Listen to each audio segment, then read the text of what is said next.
Los bebés son herederos de un impresionante tesoro, el de la inteligencia humana.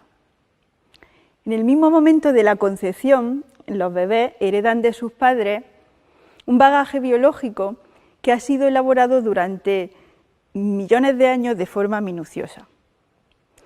Las capacidades cognitivas que se sustentan en ese bagaje son herramientas que van a permitir al bebé adaptarse al mundo de la forma más eficaz y flexible de las posibles para todas las especies que pueblan el planeta. El órgano que alberga la inteligencia heredada es el cerebro. Desde los primeros meses del nacimiento, o antes de nacer, el cerebro va a experimentar un proceso de proliferación de conexiones entre las recién nacidas neuronas.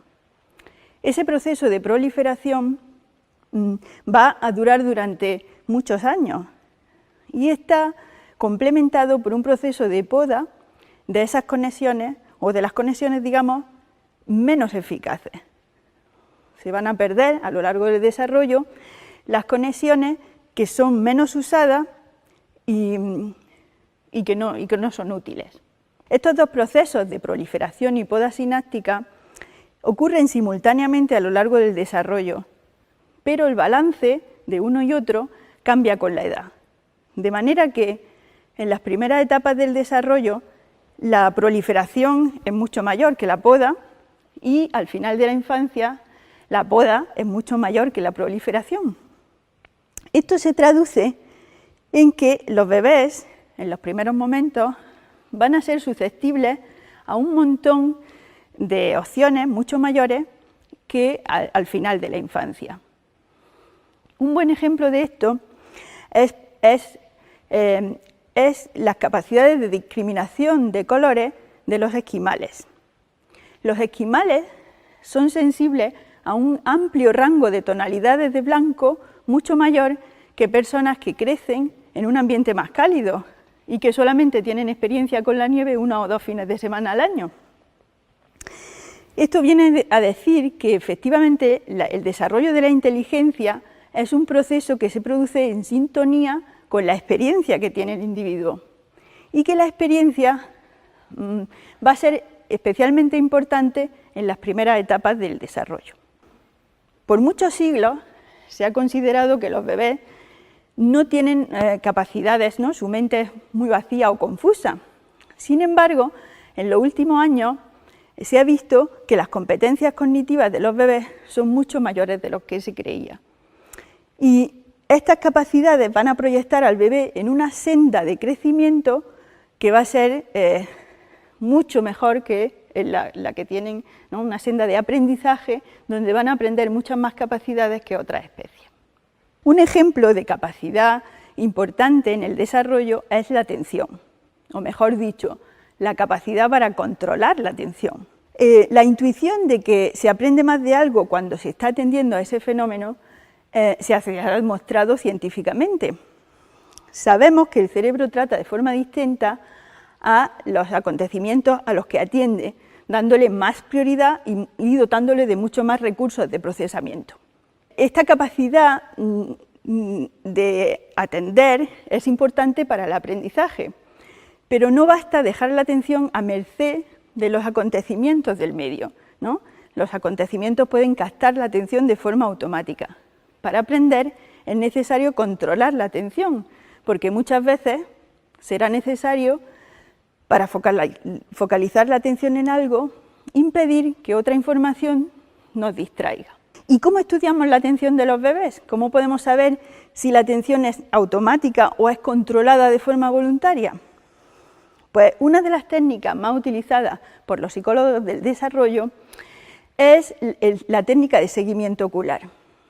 Con el seguimiento ocular podemos saber con mucha precisión dónde y por cuánto tiempo los bebés están mirando algo. Además, con esta técnica podemos saber si los bebés miran a algo que aparece en la escena justamente después de que aparezca. Eso sería ejemplo de que la atención ha sido automáticamente captada por ese evento. Pero también podemos saber si presentamos un objeto repetidamente, si el bebé es capaz de anticipar la mirada a esa posición antes de que aparezca el objeto. De este modo sabremos que la atención es controlada voluntariamente por el bebé. Además, también sabemos que cuando, tanto los bebés como los adultos, cuando estamos atendiendo algo, disminuye considerablemente nuestra tasa cardíaca. Esta disminución en la tasa cardíaca va acompañada por una disminución en la actividad motora. Esta disminución en la actividad motora es muy evidente en bebés y se puede medir, por ejemplo, con la succión del chupete. Si medimos cuántas veces el bebé succiona el chupete por unidad de tiempo, por ejemplo, en un minuto, obtendremos una tasa de succión. Y podremos comparar la tasa de succión cuando el bebé atiende algo con cuando la atención está dispersa. En esos casos vemos cómo efectivamente la tasa de succión disminuye considerablemente cuando el bebé está atendiendo.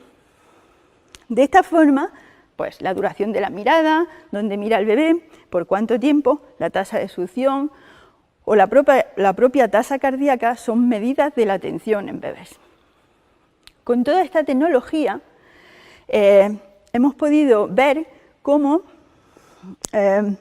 al final, ¿no?, en torno a los 6 meses de vida del bebé y desde los 6 meses a los 12, va a haber un gran desarrollo de la capacidad de control de la atención del bebé. Esta capacidad de control es importante porque vamos a poder regular nuestro comportamiento, ¿no?, a medida que seamos capaces de regular nuestra atención. Un buen ejemplo de esto es la detección de errores. Detectar que algo es inesperado o ocurre algo raro, extraño o inesperado es importantísimo para aprender. En la diapositiva que les presento pueden ver la representación de un estudio que hemos hecho en el laboratorio. En este estudio lo que hemos hecho ha sido primero familiarizar a los bebés con puzzles muy simples de 3 piezas, ¿no?, en los que, como el dibujo que aparece del pollito. A continuación vamos a presentar en la pantalla del ordenador cómo se forma ese puzzle desde las patas, el cuerpo y finalmente la cabeza. Y se lo vamos a presentar al bebé mientras registramos su activación del cerebro mediante un aparato de electroencefalografía. De esta forma podemos manipular si la última pieza que presentamos es correcta, corresponde al pollito, o incorrecta, le ponemos por ejemplo la de un caballo. En estos casos, cuando le presentamos una pieza incorrecta, lo que observamos es que el cerebro del bebé produce una alta activación a nivel frontal, la parte frontal del cerebro, que es la que se muestra en la figura con la flecha.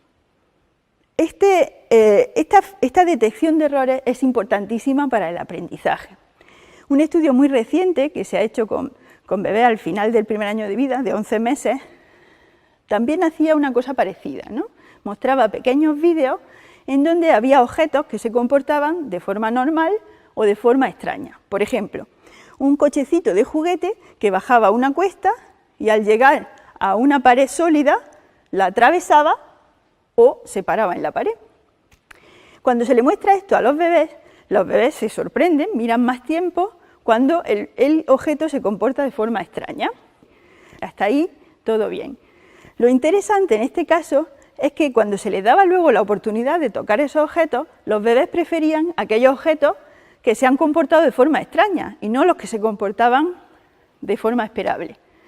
Y más interesante aún, la forma de jugar con ese objeto era una forma en la que trataban de testar sus cualidades, de una forma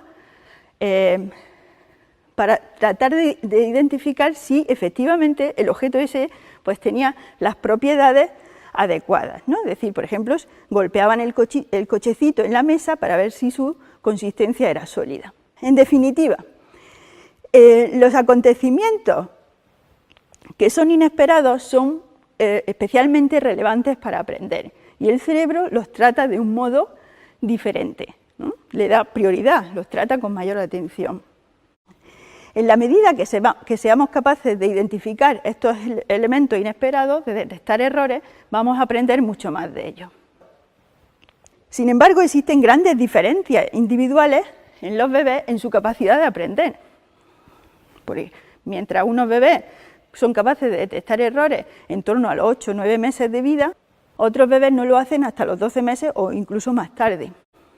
Estas diferencias individuales tienen que ver con cuánto de bien funciona el cerebro, por supuesto, pero muchos estudios recientes están mostrando que hay determinadas experiencias o factores ambientales que impactan también en el cerebro, por ejemplo, nutrición, estrés o la ingesta de determinadas sustancias nocivas durante la gestación, por ejemplo, como el alcohol o el tabaco. En la siguiente diapositiva que les muestro se ven las curvas de desarrollo de la parte frontal del cerebro para bebés que han sido criados en familias de alto estatus socioeconómico, en la línea verde, de medio estatus socioeconómico, la línea roja, o de bajo estatus socioeconómico, la línea azul. Y lo que vemos en estas curvas madurativas es que esta parte del cerebro, que es tan importante para la atención, empieza a mostrar diferencias sustanciales entre los 2 y los 3 años de vida en función del ambiente en el que el bebé está creciendo. Desafortunadamente, las familias de bajo estatus socioeconómico pues son familias que están más sometidas al estrés y sabemos que la calidad de las relaciones entre los padres y los hijos pues es mucho menor en familias de bajo estatus socioeconómico. Por ejemplo, cuando medimos la cantidad de vocabulario y la variedad de vocabulario que usan los padres de bajo estatus socioeconómico o alto. Esto nos pone de manifiesto que efectivamente el ambiente de desarrollo va a ser de una importancia crucial. En conclusión, les he mostrado que los bebés realmente muestran algunas habilidades, otras muchas me han quedado en el tintero, y desde la psicología y la neurociencia cognitiva se están haciendo investigaciones que nos van a permitir conocer las bases cerebrales de estas habilidades y cuáles son los factores que las promueven o las deterioran. De esta forma podremos en el futuro conocer mejor cuáles son las situaciones que promueven el desarrollo óptimo de las habilidades propias del ser humano. Muchas gracias.